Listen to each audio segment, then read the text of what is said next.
मुकेश सहनी अब नाव पर सवार होकर बैतरनी नदी पार करेंगे। जी हां, बिहार विधानसभा चुनाव 2025 से पहले वीआईपी प्रमुख मुकेश सहनी को बड़ी राहत मिली है। चुनाव आयोग ने पार्टी का पुराना चुनाव चिन्ह नाव छाप वापस दे दिया है। इससे पहले लोकसभा चुनाव 2024 में पार्टी को लेडीज पर्स चिन्ह दिया गया था। अब निर्वाचन आयोग के इस निर्णय पर मुकेश सहनी ने खुशी जाहिर की है।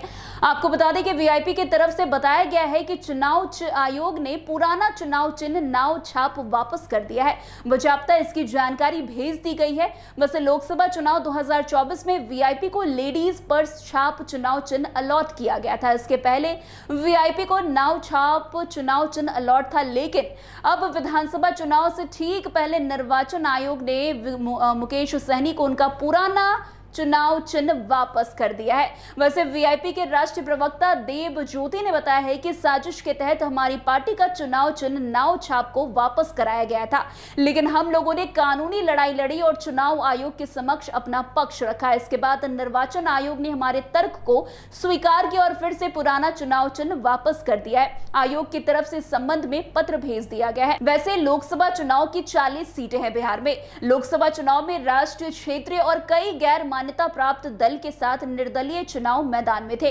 चुनाव आयोग की तरफ से चुनाव चिन्ह दिया गया था। चुनाव आयोग की तरफ से किसी को गैस का सिलेंडर दिया गया था, तो किसी को लेडीज पर्स, तो किसी को सेब, तो किसी को सीटी आवंटित की गई थी। वैसे राजनीतिक विश्लेषक का मानना है कि चुनाव चिन्ह जीत हार में बड़ी भूमिका निभाता है।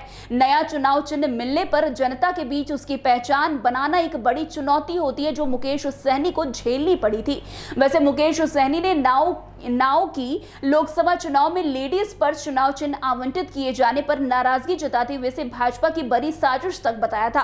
मुकेश सहनी ने तो यहां तक कहा था कि प्रधानमंत्री नरेंद्र मोदी ने देश की 927 पार्टियों को समाप्त कर दिया है। वीआईपी को भी समाप्त करने की कोशिश की गई। असल में वीआईपी को पहले नाव चुनाव चिन्ह मिला हुआ था, लेकिन लोकसभा चुनाव में किसी दूसरी पार्टी को यह चुनाव चिन्ह आवंटित कर दिया गया था। मुकेश सहनी मल्ला जाति की पॉलिटिक्स करते हैं। नाव चिन्ह रहने से उनको काफी लाभ में मिलता था, मगर लोकसभा चुनाव में उनसे ये चुनाव चिन्ह उनसे छीन लिया गया था। मगर अब उन्हें फिर से अपना नाव छाप मिल गया है, जिससे उनकी पार्टी काफी खुश है। वैसे भारत में चुनाव कराने से लेकर पार्टियों को मान्यता और उन्हें चुनावी सिंबल देने का काम इलेक्शन कमीशन ही करता है। इलेक्शन कमीशन के पास कई तरह की चुनावी चिन्ह की भरमार होती है। आयोग चुनाव चिन्हों के लिए 2 लिस्ट तैयार करके रखती है।